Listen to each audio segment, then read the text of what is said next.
Land titling act గురించి జరుగుతున్న ప్రచారంపై మంత్రి బొత్స సత్యనారాయణ స్పందించారు. ఆ చట్టంపై విపక్షాలు విష ప్రచారం చేస్తున్నాయని మండిపడ్డారు. ల్యాండ్ టైటిలింగ్ యాక్ట్ గురించి పవన్ కు ఏం తెలుసని ఫైర్ అయిన ఆయన ప్రతిపక్షాల ఆరోపణలన్నింటికీ తాము సమాధానం చెప్పాలా అని ప్రశ్నించారు. రిజిస్ట్రేషన్ అది జరిగితే ఎవరైనా జిరాక్స్ కాపీలు ఇస్తారా అన్నారు. సమగ్ర సర్వే పూర్తయిన గ్రామాలే ఈ చట్టం పరిధిలోకి వస్తాయని స్పష్టం చేశారు బొత్స. ప్రతిపక్షాల ద్వంద్వ వైఖరిని ప్రజలు గమనించాలని కోరారు. కడుపులో మంటున్న వాళ్ళు రాస్తుంటే దాన్ని నమ్మితేనగా. ఇది అక్రోశం, రాజకీయ లబ్ధితో, క్రిమినల్ మైండ్తో, దుర్బుద్ధితో చేస్తున్న కార్యక్రమం. వీటినంటేనగా ఎప్పుడో మనం బ్రిటిష్ కాలంలో సర్వే ఉండబట్టి ఎక్కడ వస్తున్నాయి. ఇప్పుడు మన రాష్ట్ర ప్రభుత్వం గత 3 సంవత్సరాలుగా ప్రతి గ్రామాన్ని సర్వే చేస్తున్నాము. ఫేజ్ మేనర్ లో ఫస్ట్ ఫేజ్ అయింది, సెకండ్ ఫేజ్ కంటిన్యూ అవుతుంది. అలాగే అర్బన్ లో కూడా చేస్తాం.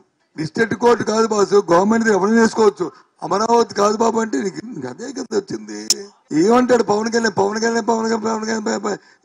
కళ్యాణ్ అవగాహన. నేను మనిషితో ఏం మాడుతా పవన్ కళ్యాణ్ మ్యాండేటరీ ఏంటి? పవన్ కళ్యాణ్ రెగ్యులేటరీ అథారిటీయా? అవగాహన మాట్లాడితే చెప్తే తెలుస్తుంది. చంద్రబాబు చెప్పను ఆ మాట. కొద్దిగా ముఖ్యమంత్రి చేస్తే కాబట్టి చెప్తాం. 14 చేస్తామని చెప్తాను. తెలియక మాట్లాడుతుంది. దాన్ని ఏం చెప్తావు? గ్రామ స్థాయిలో సర్వే చేస్తున్నాం కదా. గ్రామ స్థాయిలో చేసి గ్రామ స్థాయిలోనే ఎంఆర్ఓని కూర్చోబెట్టి